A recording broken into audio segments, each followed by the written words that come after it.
കോഴിക്കോട് തൊട്ടിൽപ്പാലം പൂക്കാട്ട് സാമൂഹ്യ വിരുദ്ധരുടെ അഴിഞ്ഞാട്ടം.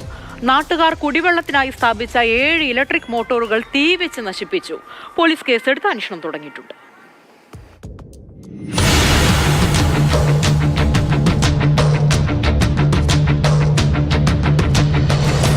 തൊട്ടിൽപ്പാലം ടൗണിന് സമീപമുള്ള പൂക്കാട്ട് 10ഓളം വീടുകൾക്ക് സ്വന്തമായി കിണറില്ല. ഉണ്ണിയത്താൻ കണ്ടീൻ എന്ന തറവാട് വീടിന്റെ കിണറിനെയാണ് ഇവർ കുടിവെള്ളത്തിനായി ആശ്രയിക്കുന്നത്. ഇന്ന് രാവിലെ മോട്ടോർ ഓൺ ചെയ്തിട്ടും വെള്ളമെത്താതെ വന്നതോടെയാണ് വീട്ടുകാർ കിണറിൽ പരിശോധന നടത്തിയത്. പിന്നീട് കണ്ട കാഴ്ച ഞെട്ടിക്കുന്നതായിരുന്നു. 7 മോട്ടോറുകളും ആരോ തീവെച്ച് നശിപ്പിച്ചിരിക്കുന്നു.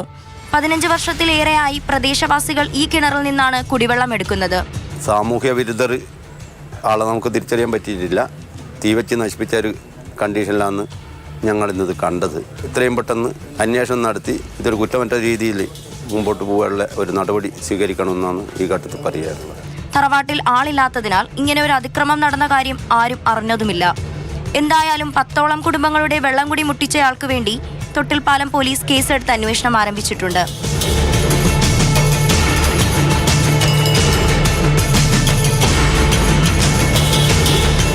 മാതൃഭൂമി ന്യൂസ്, കോഴിക്കോട്.